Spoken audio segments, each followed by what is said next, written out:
This week's episode is sponsored by NI Baby Scan. Thanks to their state-of-the-art equipment, NI Baby Scan offers expectant parents the chance to get a little closer to their little one. Scans include an early pregnancy scan to reassure, a dating scan to more accurately predict a due date, a gender scan to determine the sex of the baby, and a 3D or 4D scan to see their baby in amazing detail. To find out more, check out their website www.nibabyscan.com or call them on 07 887 630 739.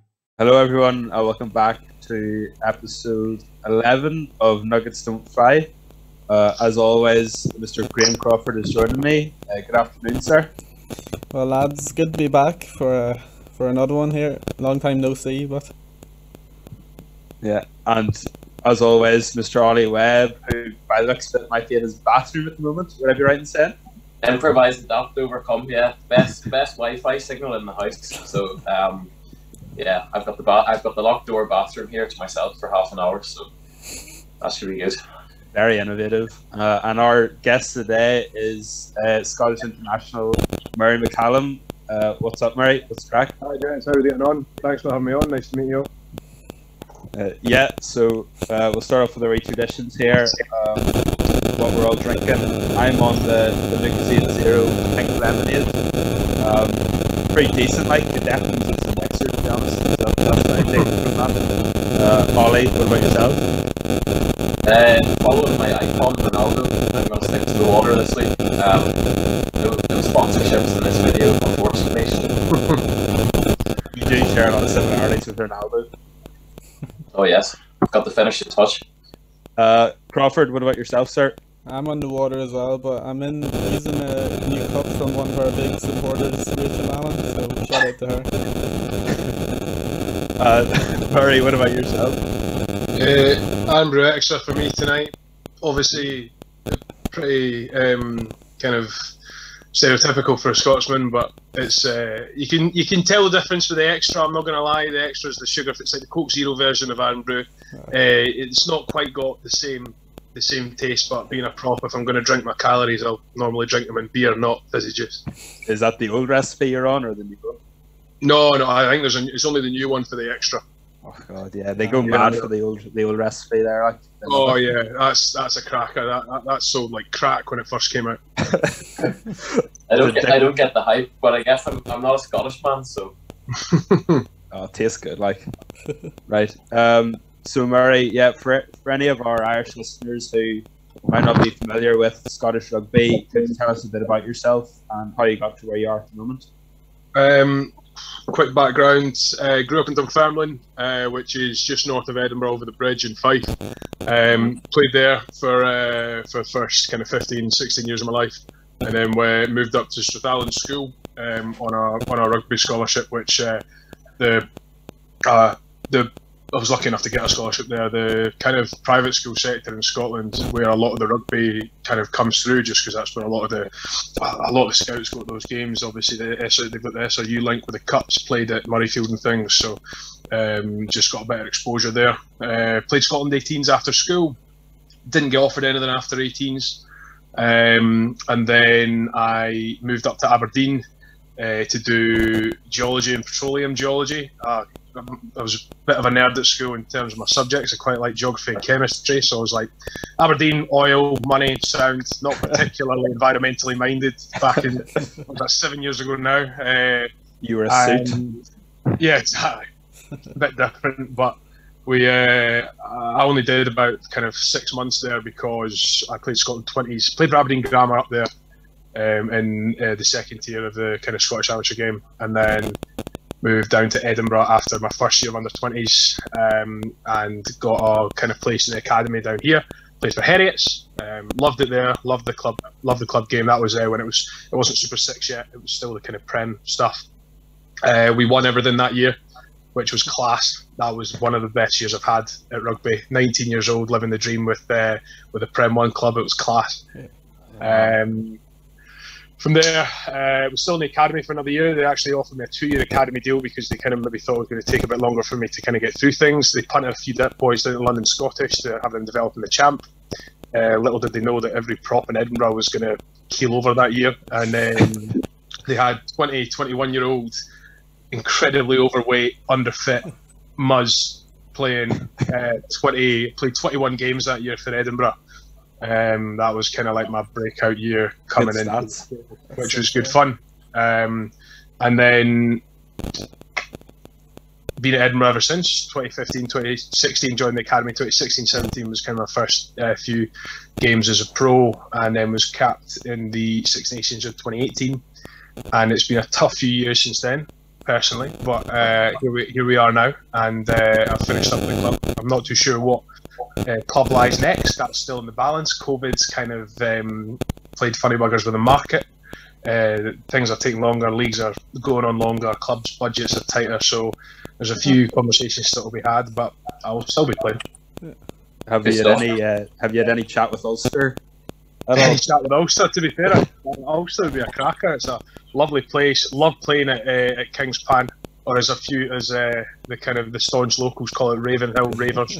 Yeah. I know a few friends who are fans. I've played in a couple of good games at the King's Pan. Love it there.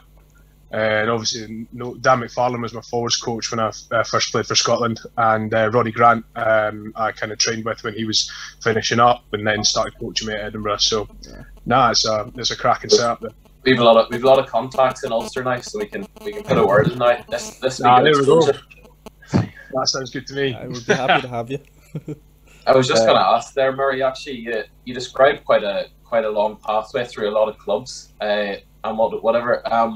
I think for a prop, it does generally take longer than other positions, just because you need extra years to mature and all that sort of stuff. Do you find that, or? Yeah, if I'm honest, yeah, you're always kind of learning. I'm still considered a baby as far as I'm aware, in kind of prop years.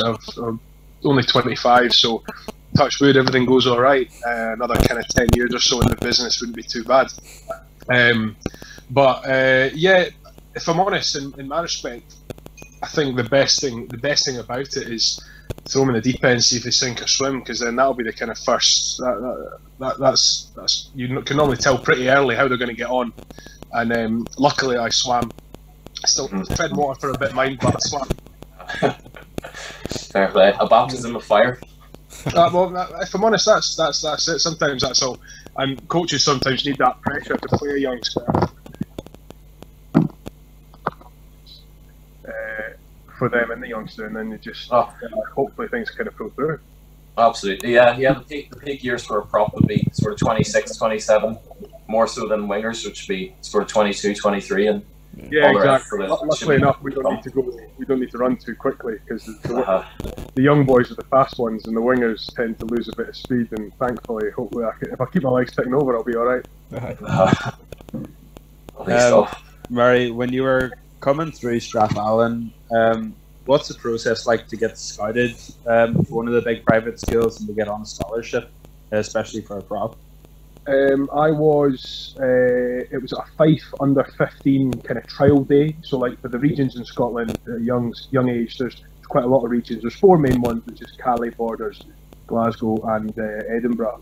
But all of those regions are then have like kind of the counties and things in them, which they then select for the main region. And I was at the Fife trial up at Perth Sports at Perth, up at the Inch. And Andy Henderson, who is the kind of director of sport up there, he's director of sport. He was the rugby coach when I was there. So there's a few titles, don't want to get them wrong. But he, oddly enough, he used to be a copper. Both my folks were coppers. And they'd cross paths, thankfully in a good way. And Hendo started chatting to my dad. Apparently, he could see something in me, and he did massive amounts for me, kind of at the start of my kind of career, under kind of 16s, 17s, 18s. But so basically they got in touch with Dad, and then they invite you up to the school for a scholarship assessment day, and sometimes there's kids in the school that are attempting to kind of that are trying for a scholarship. So so they can have the sports scholarship status, or whether their parents can get their fees reduced and things like that. And then it comes, thankfully it came back and I was offered it. However, it's a reasonably punchy school in terms of price, and the sports scholarship itself is a set percentage that you get off, which we couldn't do as a family. So they then take that back to the board and the bursars and the kind of funders and things like that. And they were lucky. I was lucky enough for them to kind of bring it into a percentage that was doable for us. So it was nice that they saw that kind of promise in me to bring me in, and I loved it. It was a great 2 years. Co-ed boarding school as a 16-year-old boy is a lot of fun. Yeah. We had one of the old Strathallan boys on the pod, Cammy Henderson. He's he was a few years below me in my house. I actually looked after his year in the house. Did you bully him much, or what No, did you get up to? he was a quiet kid. I tried to bring it out of him. I was pretty social as a kid, pretty boisterous in terms. I was happy to chat to everyone, and I tried to kind of bring the youngsters out of the shells, to kind of, like, the quiet ones, just to kind of make them a bit more confident in that. Because I had a few mates that were a bit quieter, and how tough it could be for them. And no, Cammy was always a good bloke, and it's great to see him kind of killing it down. Obviously in the Scotland summer tour squad, well deserved. Yeah, definitely. He's been really, really good for Leicester Tigers. But now we were both in Ruffin together at Strath.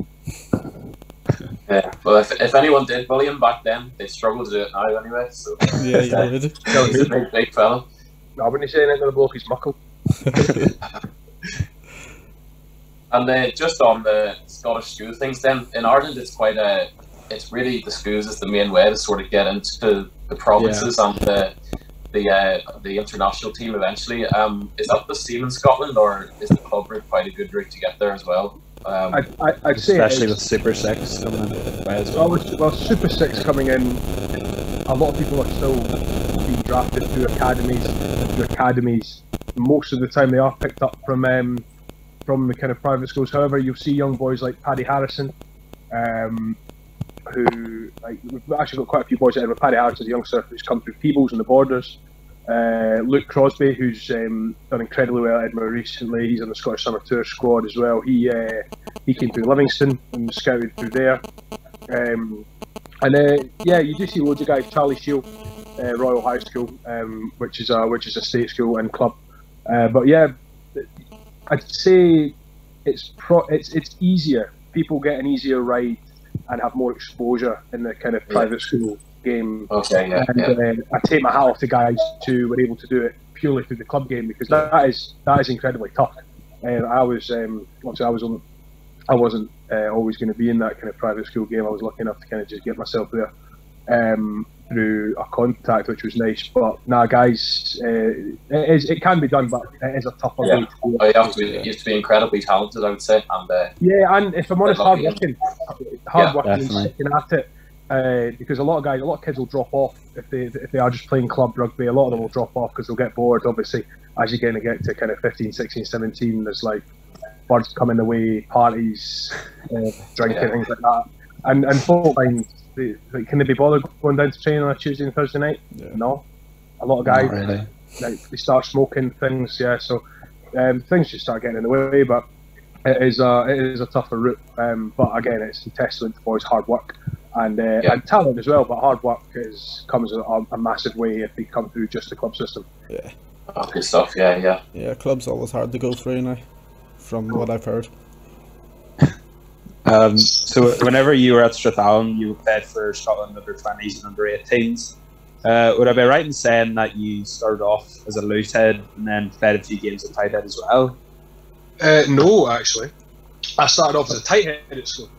And then, to be fair, a lot of people think that. A lot of people think I was always loose head because under 18s and under 20s, they played me as a loose head. But at school, I was a tight head, and Xander was a loose head. Was it? However, did he go to Strathallan as well? Yeah, we were in the same team. Stacked team. Yeah. Oh, okay. Xander, Murray, and Callie Henderson as well. Like, Jesus. One of our team was me, Xander, George Horn, Cammy Fenton, Jamie Ritchie. Oh my All on God. the same team. Did you win the cup that year? I would hope. we didn't actually, because we didn't even compete, because our first round game were against favourites Watson's. God, this sounds really pathetic when we put it this way. Basically, we'd had a tournament. Was it midweek or the week? I think it was the week before. We had a tournament up at Madras. It kind of started the season type thing. Xander torn his pec. Jamie was out. Cammy was out. I think George Horn and I were two of the only kind of first teamers that were really fit for it. And we would have gone out there and got spanked. However, I think the main reason was we didn't we didn't have enough kind of competent front row. So it would have been like our coach was just like, nah, because Watson's were one of the best teams, and they won the comp that year. They won it like 3 or 4 years in a row. So it's actually unsafe for the team to play. If we had to draft in a few kind of second or third 15 players, it would have been a pretty picture. Yeah. And then the next year, when we lost George and Xander, because Xander's my age, but because of the years, he was January and March, so he was in the year above. So we lost George and Xander and a few of the other boys, but we still had a pretty decent team. We went out in the semis to George Watson's, which was pretty good. George Watson's. Yeah, no, it's always tough to take a loss. The school days are fairly special now, so. Yeah, can't beat the school days, like. School days were a lot of fun. Yeah, no, they're unbelievable. Hard to beat. Who was your favourite player to play with your team, like Jamie Ritchie or Horn? At school? Yeah, at school. I'm not gonna lie, I've not seen anyone take the piss out of a school team like George Horn could take the piss out of school teams. Yeah. He was ridiculous. And Xander, just the sheer size of him. Yeah.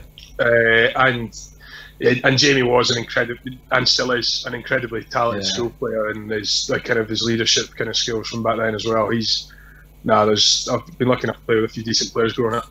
Yeah, you are. So you went from Strathallan to Heriot's for a bit. I got told a good story from one of our listeners about a late call-up you had for an Edinburgh game.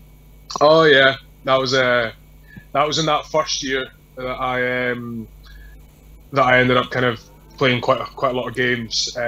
So I got my debut a few weeks before. I played against Treviso. I played against away to Timișoara in Romania, and then it was a European game again the next week against Harlequins.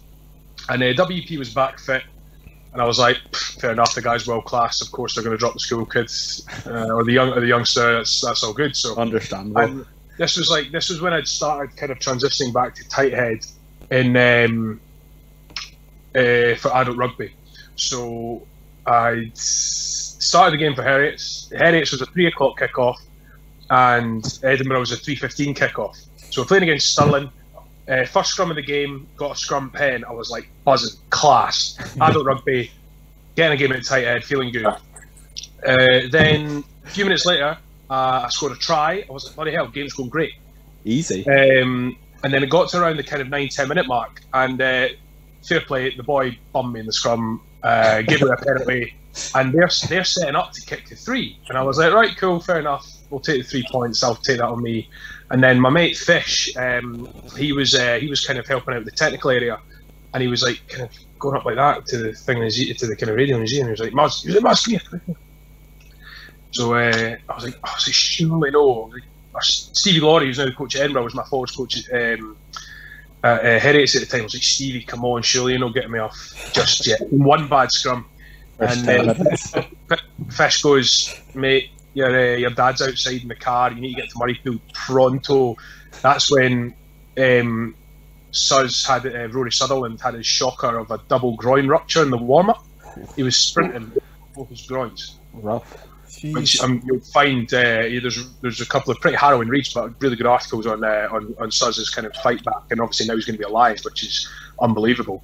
But yeah, so I played about 10 minutes off the pitch. Dad zooms me to Murrayfield, wearing a top that's far too small for me because it's meant to be Alan Dell's, because he was meant to be on the bench.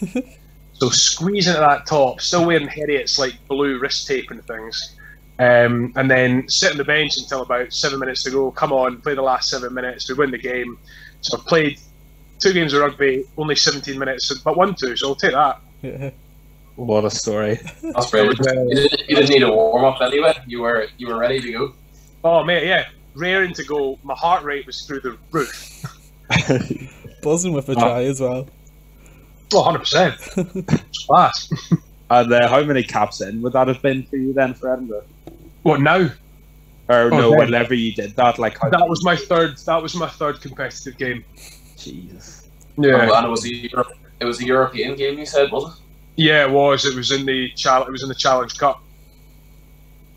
That was when we had a really odd run of games. We went from, what did we do? We beat Treviso, we beat Timisoara, we beat Harlequins, we lost at home to Zebra, and we were like, oh god. Next week we go out and beat Ulster at home. It was a roller coaster, very, very odd season. But yeah, my first, so it was one to remember for me. And that would have been the 2016 season then, wouldn't it? Yeah, 2016-17. So yeah, the season before that, I think you might have said that you were in the academy. Whenever I think Edinburgh lost the Challenge Cup, that final that season. Yes.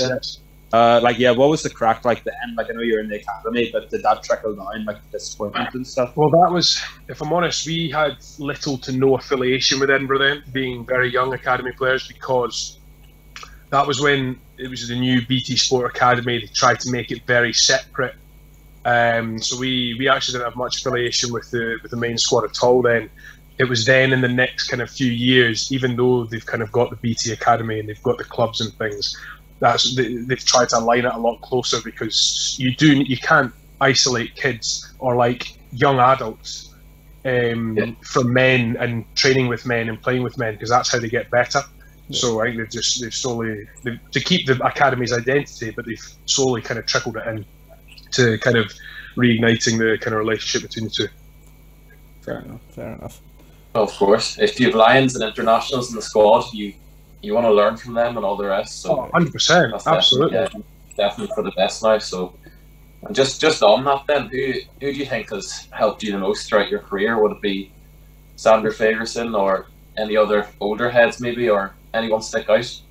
Xander and I just kind of we grew up together, so it's been great to kind of see his success and how well he's been doing. And I've played against him a couple of times. It's been Nietzsche Peaksy, I'll give him that. I played loose head against him at tight end once, and we were pretty stalemate.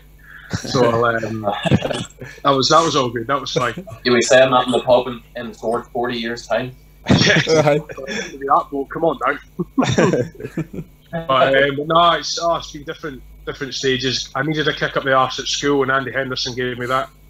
And then in the first kind of Richard Cockrell in his year, Fair Cockers did it with everyone. He kicked the whole team up their arse because we needed a good bit of discipline that year. And Nick Lumley, the S&C coach, he can certainly, if you're fat, he can get you slim, and if you're skinny, he can get you bigger. So it was they helped that year, but no, it's been, there has been various people that have helped me at various points in my career, and I'm sure there'll be more that will continue to do that as well. Yeah. Okay. And you mentioned the diet thing there. I'm just wondering how much does the prop diet vary from other positions, or maybe a forward and a back diet would be a better question. Would you be eating a lot more different stuff, or? If I'm honest, some people are stricter than others. I'm in the category where you're a bit more prone to putting on flubber, but nah, it's finding a balance, because I've fluctuated in weight a bit over the last couple of years, and it's about finding the balance, because it's very easy to kind of go no carb, really kind of cut calories and train like that, but you are knackered, you're exhausted, and then you start to kind of because I've done it a couple of times, is where you do that, and you start to incorporate kind of more and more kind of carby things, and you're a bit more relaxed with your diet, and then you feel a comfortable weight, but then you almost kind of go complete opposite. You're like, oh, I'm fine now, and then you just kind of you just put on a bit of timber, and then then you need to kind of cut down again. But then it's a bit of complacency sometimes. Yeah, it is a bit of complacency just because you're like, oh, it's fine, I feel all right, and then you get to the stage where you're like, I don't feel all right. So, but now over the last kind of year or so, I've started to find what kind of works for me. Certainly since my injury. My injury back in November kind of gave me a bit of a kick that I needed, and kind of reignited things. So Yeah. Well, you were in pretty good nick whenever you made your debut against Wales in the Six Nations. Came on off the bench, and although it was a loss, like what was that feeling like on the packed stadium? Frightening, mate. Honestly, it was outrageous. It was 80,000 in a shut roof Millennium. That's one of the most intimidating stadiums in the world. Like, never mind. It was ridiculous. It was one of the cool. It's the coolest thing I've done so far in my life. It was out of this world. And I was like, right, you need to hold it together for the anthem. You need to hold it together. It's fine. So we sang Scottish anthem. Obviously, really waiting. We sing first. It's fine. I'm stood there for the Welsh anthem, and I'm like, oh no. You started to hear it, and I was started like streaming down my face. I'm like, just don't cry, it's fine. Did you manage to hold it all back, or just a little bit come out? Oh yeah, just I held a little head. It's just a little bit came out. I'll give it that, but I wasn't like bawling. I don't know if I could hold it together. Like, I don't know, maybe Ollie. It was meant. That's just the passion for it. Yeah, but no, it was unbelievable. Fair play, though. I'd say that Welsh anthem with the roof pose is a frightening sound. I'd say you nearly feel it pressing down on you. Yeah. Oh yeah. Genuinely, there was no escaping it. And although you did lose the game, you were obviously feeling class for representing your country. What about the other experienced lads? Like, what's the mood in the dressing room after a loss? That level? Well, I think I was late to the dressing room after that because I was like, I went to see my folks, like they were right down at the tunnel, and then I kind of like I looked around and I was like, shit, nobody's here. So I was still wearing my studs, and it was like a hard floor up to the dressing room, so I'm like kind of like a horse clip clop like going. You could hear me kind of coming in the change room, like Gregor started speaking. I was like, okay, no, I've done it again, and but it's always pretty somber. It's like it was somber for me. I mean, I hate losing. It's like I don't play sport to lose. I play sport to enjoy it. But I love winning. I like winning. Yeah. So there's nothing beats the feeling of winning a game with all your mates. So no, it was a bit gutting, like because I obviously wanted to be buzzing, but it is quite hard to be buzzing when you're playing with a lot of kind of older heads and they're all pretty down. But no, they were. I mean, the team were great. Yeah. Did the big players kind of like look over you a lot, really, in the change room after the loss, or? In terms of what would you mean? Like, when you did lose, were the big players really there for you because it was your first game? They were, because in that game they were there to kind of give me the pat on the back. Like, mate, he was like, congratulations. Try to not let it take away from the special occasion that it was for me. But then obviously we saw that it was the first game of the Six Nations, and we still had a job to do for the last four. I'm just wondering what's Mr. Finn Russell like, because he appears as a real joker off the pitch, but I'd say he can be serious when he needs to be and things like that. Oh, absolutely. No, Finn's a lovely guy. Really, he is a joker. He's obviously one of the kind of most he's very highly respected amongst the team in terms of a bloke and rugby playing ability. Because he's nice. He's a cracking guy, and he's as you can see, he kind of does the talking on the pitch as well. So he's an absolute magician. Oh, he's a baller for sure. Yeah.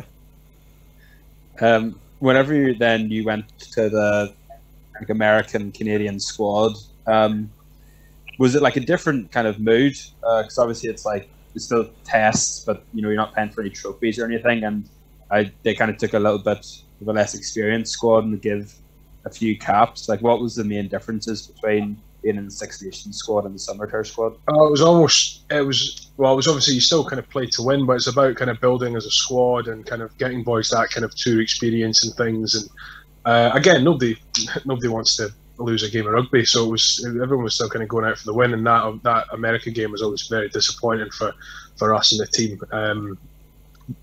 But no, it was still main objectives was to win 3 from 3, as kind of most summer tours would be. Yeah. Speaking of summer tours, heard a bit about the Benidorm Sevens tournament. Is there a story about you having a bit of fun on the table, or No, that was my off season.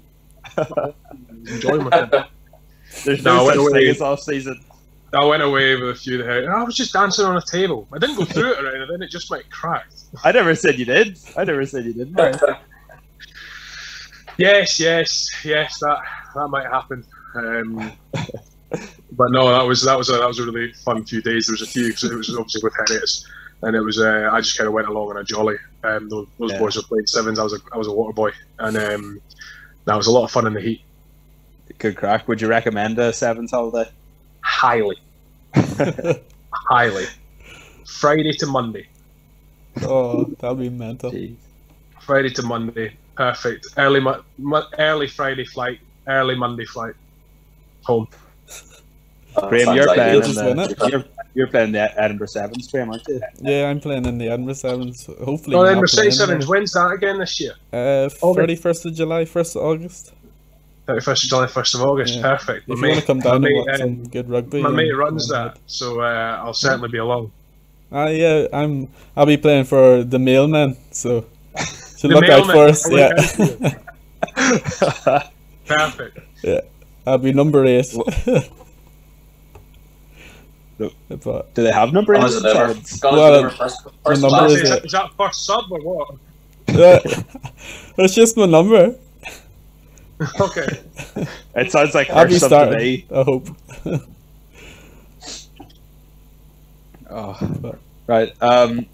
Yeah, so Murray, I think the last match you played for Edinburgh was maybe the Dragons Yeah. match. Yeah. Yeah, Yeah, away to Dragons, tough fixture this year. Now lost, I think. Did you know that was going to be your last game for Edinburgh at the time? no, if I'm honest, I didn't. Well, there was still a few games left, so I was still maybe hoping to kind of find my way into one of those teams, but it's the way of the road sometimes. I knew by then that I wasn't being kept. I was told kind of early. I was told around February time that I wasn't being kept on at Edinburgh. And how was that news broken to you? Just a meeting. Just can I grab a quick 10-minute chat with you in 10 minutes? And I was like, yeah, cool. Went upstairs and was told to crack. It's Did kind you of how see it it is. coming? That's it. Cutthroat. And what does the future hold? You hope to get back into professional rugby as soon as Oh, possible. 100%. No, yeah, definitely. There's conversations being had, but like I said, kind of earlier, there was just with COVID and things, it's budgets are tighter, seasons are a bit longer at the moment, just so how things kind of started last year, and places are taking a bit longer to kind of decide their squads at the moment. Yeah. So yeah, Have you got your eyes on any certain clubs at all? oh, Any exclusives? yeah, no exclusives here, fellas. No exclusives here. Oh, we've tried, Graham, we've tried. Off camera. Just while Yes. leave an international prop here, Murray, I have just a quick question on scrum laws. Okay. Do you think they need sort of changed to fit the modern game? You know, there's a lot of reset scrums these days. Do you think any adjustments could be made? And also, just from your experience, is there any referees that you find particularly good or bad at refereeing the scrum? Putting me on the spot here now, Ollie. Bloody hell. Nah, if I'm honest, I can understand fans' frustration with some scrums being reset, but if I'm honest, just deal with it, because I think the scrums, I think the scrum laws at the moment are. I can't think of any variations I'd add in just now. Okay. And it's an important part of the game. It is a very important part of the game. It's a very kind of it's probably the most confrontational thing you can do in sport. One of them anyway. And like resets will happen. The refs maybe need to penalise teams more potentially, or if they're not happy with the scrum going down 2 or 3 times in a row, maybe a free kick to whatever team decides.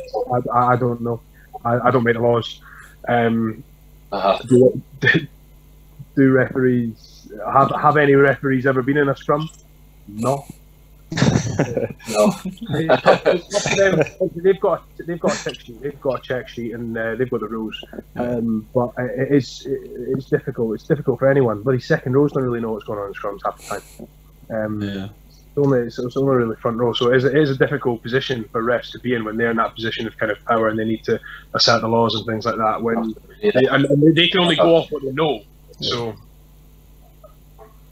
Yeah, no, I know for a fact when I'm watching rugby and the scrum goes down, I just hope the hand goes up the right way for my team, because I have no idea. I have no idea what way it's going. Definitely. Oh, you always feel good when you get a penalty, sure. You always do. Is that all our questions, lads? Do you think? Any more? That's all from me. That's all from me, yeah. Lovely. Well, Murray, we just have just to say thank you for coming on. We have a little tradition that we like to have for each guest. Graham, present it with you now. Oh, well, Murray, there's a wee poem for you. I hope you enjoy it. It's not the best, but well, I'll give it a go.